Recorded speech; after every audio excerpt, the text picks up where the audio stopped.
У эфіры Белсата кароткае выданне навінаў панядзелку 27 студзеня. У студыі для вас працуе Александр Баразенко і вось галоўнае на гэты час. Без сюрпрызаў. Цэнтральная выбарчая камісія агучыла вынікі нібыта волевыяўлення беларусаў на прэзідэнцкіх выбарах. Кампанія праходзіла ва ўмовах наймаштабнейшых рэпрэсіяў у гісторыі краіны, адсутнасці усялякай альтэрнатывы і магчымасцяў кантролю за выбарчым працэсам. Таму галоўнаю інтрыгаю заставалася тое, якія менавіта вынікі яўкі і нібыта падтрымання Лукашэнкі намалююць ягоныя чыноўнікі. Згодна з ЦВК прагаласаваць прыйшлі 85,7% беларусаў.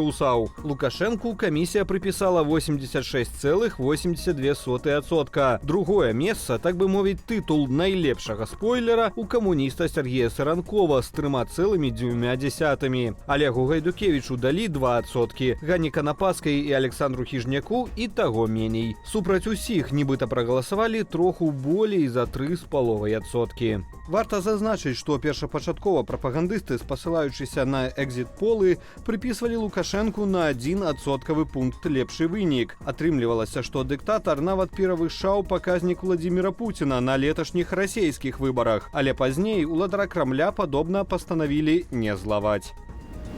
Угоршына заблакавала прыняцце агульнай заявы ад 27 краінаў Еўрапейскага звязу наконт так званых выбараў прэзідэнта ў Беларусі. Пра гэта паведамляе брусельскі корэспандэнт радыё «Свабодная Еўропа» Рейкард Юзвяк. Паколькі падобныя рашэнні ў Еўразвязі мусяць прымацца адзінагалосна, то ў ЕЗ абмежаваліся толькі заявамі камісара ў пытаннях пашырэння і добрасуседства Марты Кос і кіраўніцы еўрапейскай дыпламатыі Каі Калас.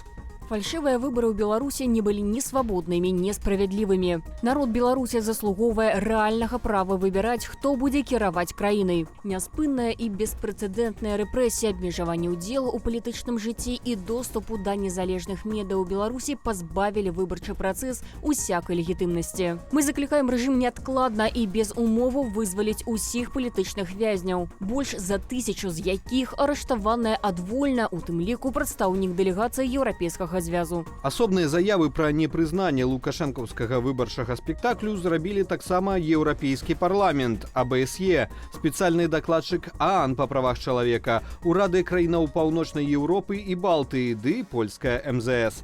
У сваю чаргу павіншавалі Лукашэнку з чарговай элегантнаю перамогаю прэзідэнты Таджыкістану, Узбекістану, Казахстану, кітайскі лідар Сі Цзіньпінь і кіраўнік Расіі Владзімір Пуцін.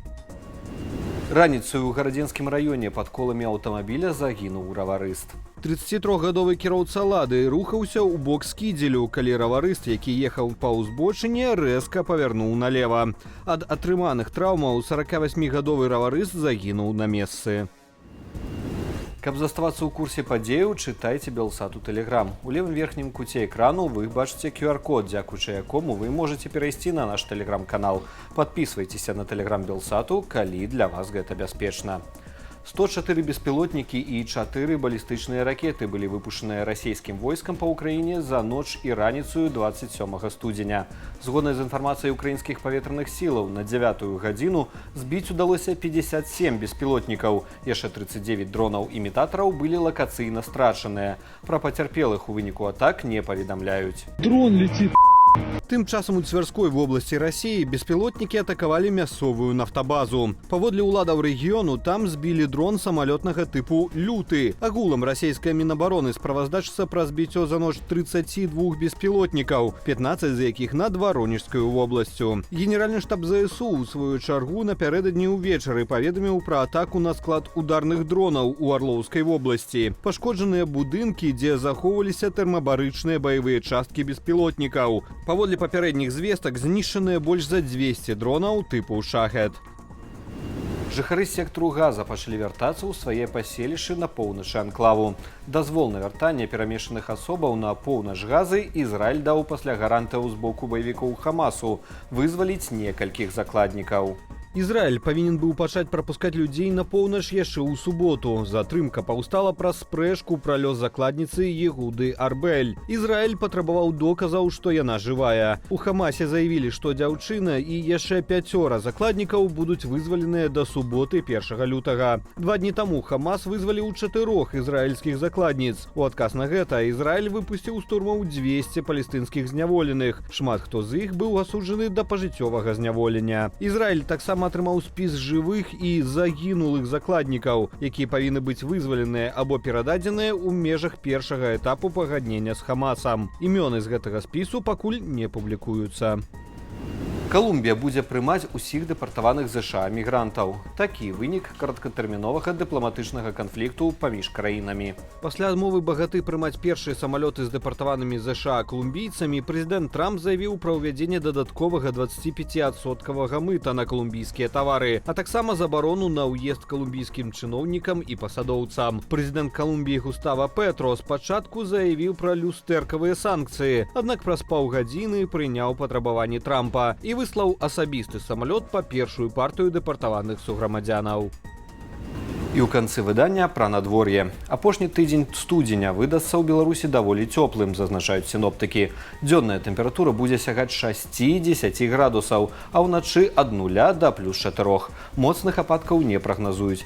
А вось у кітайскую правінцыю Хайнань прыйшла сапраўдная зіма з марозамі і снегападамі. Снежнае надвор'е асабліва ўсцешыла жыхарку мясцовага заапарку панду Лінь-інь. Наш матэрыял без каментара.